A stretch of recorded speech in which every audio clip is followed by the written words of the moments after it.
Muito bem, estamos aqui de volta para esse tão esperado encontro, onde vamos falar sobre a Palavra de Deus. Já estamos com todas as nossas atividades funcionando normalmente. Caso você, o senhor, a senhora queira fazer uma visita, é só comparecer em um dos dias e horários constantes na parte de baixo aí da tela. Vamos falar hoje sobre o seguinte tema: o chamado de Jesus. Assim sendo, vamos acompanhar a leitura da Bíblia no Evangelho de Marcos, capítulo 1, versos 14 a 20. Usaremos, nessa ocasião, o estudo da Bíblia de Genebra, edição revista e ampliada. Depois de João Batista ter sido preso, foi Jesus para a Galiléia pregando o Evangelho de Deus e dizendo: o tempo está cumprido, o reino de Deus está próximo, arrependei-vos e crede no Evangelho. Caminhando junto ao lago da Galiléia, viu os irmãos Simão e André que lançavam suas redes porque eram pescadores. Disse-lhes Jesus: vinde após mim e eu vos farei pescadores de homens. Então eles deixaram imediatamente as redes e o seguiram. Pouco mais viu adiante Tiago, filho de Zebedeu, e João, seu irmão, que estavam no barco consertando as redes. E logo chamou, deixando eles no barco, seu pai Zebedeu com os empregados, seguiram após Jesus. O ministério de Jesus, no início, ocorre paralelo ao ministério de seu primo, João Batista. João não foi o precursor de Jesus apenas no início do ministério, mas também nos sofrimentos. Se os grandes servos de Deus no passado, como João Batista, sofreram, o sofrimento não é um problema que só eles passaram, mas atinge a todos que dedicam a sua vida a Cristo e ao Evangelho de Deus. Vamos dividir nosso sermão em 3 pontos. Número 1, Jesus chama para o arrependimento e fé. Depois de João ter sido preso, foi Jesus para a Galiléia, pregando o Evangelho de Deus, dizendo: o tempo está cumprido, o reino de Deus está próximo, arrependei-vos e crede no Evangelho. Marcos 1, 14 e 15. Não há caminhada cristã sem esse primeiro passo por parte do homem. Aliás, não há cristianismo sem arrependimento e a fé. Eles constituem a condição sine qua non para a salvação em Cristo Jesus. O arrependimento não é um simples pedir desculpas a Deus. É um abandono de práticas e hábitos que separam o homem de Deus. É abandono do estado de rejeição da soberania de Deus sobre a vida de qualquer pessoa. Sem fé e arrependimento não há discipulado cristão.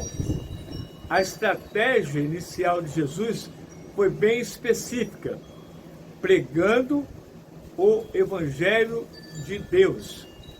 Essa pregação era o alvo de Deus bem antes de Jesus ter aparecido, como bem indica a profecia de Isaías, lá no capítulo 52, verso 7a. Quão formosos são sobre os montes os pés dos que anunciam as boas novas.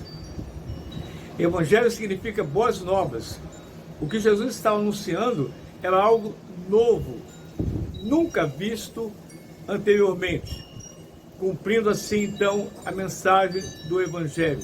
A salvação vem através de alguém que vem de Deus e dizendo: o tempo está cumprido, é chegado o reino de Deus. Marcos 1, 15a. A palavra tempo, nesse contexto, é a tradução de uma palavra grega que tem o significado de tempo oportuno, próprio, diferente do tempo cronológico do relógio. O tempo de Deus não é medido pelo relógio do homem, muito embora a sua ação se dê na história do homem. A hora decisiva da ação salvadora de Deus na história do homem acontece nesse momento em que Jesus começa a anunciar o Evangelho e a dizer que é chegado o reino de Deus. O comentário bíblico de Broadman, volume 8, página 334, diz assim sobre esse assunto: a expressão "é chegado" significa literalmente "e chegou perto, o triunfo de Deus é visto claramente em seu Filho", fecha aspas. O crer é mais que simples assentimento intelectual, ou seja, ultrapassa o simples conhecimento da vida de Jesus e de seu Evangelho para se tornar aceitação, compromisso, vida no Evangelho. Crer é viver na prática do buscar o primeiro lugar, o seu reino e a sua justiça, e todas as outras coisas serão acrescentadas. Em segundo lugar, Jesus chama para uma vida de serviço. Disse-lhes: "Vinde após mim, e eu vos farei pescadores de homens." Marcos 1,17. A vida cristã não é só contemplar a maravilha da presença de Deus no monte. Não, senhores. Ela é também serviço no vale, onde estão as pessoas em sofrimento, em dúvida, em opressão. Quando entramos no santuário para cultuar, devemos ter a convicção que vamos adorar a Deus. Mas quando saímos, devemos ter a mesma convicção de que saímos para servir os nossos semelhantes. Não há vida cristã significativa sem serviço. Em terceiro lugar, Jesus chama não só pela capacidade, mas também pela disponibilidade. E logo os chamou, deixando eles no barco seu pai Zebedeu com os empregados, seguiram após Jesus. Marcos 1:20. Ao que tudo indica, Zebedeu e seus filhos Tiago e João tinham uma empresa pesqueira, que é muito comum ali na Galileia. A Bíblia diz que eles deixaram no barco seu pai e seus empregados para dedicarem mais tempo ao serviço do reino. Não adianta sermos capazes se não estivermos disponíveis para a vontade de Deus. Muitas vezes, pessoas há que, no julgamento humano e injusto, são consideradas incapazes. Acabam realizando uma obra mais perene e vitoriosa que os considerados capazes.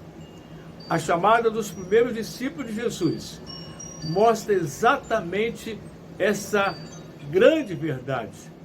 O apóstolo Paulo já inquiria, dizendo o seguinte: para estas coisas, quem é idôneo? 2 Coríntios 2,16. Querendo mostrar que ninguém deve considerar-se como completamente preparado para essa obra. Jesus continua chamando pessoas para ingressarem no seu reino.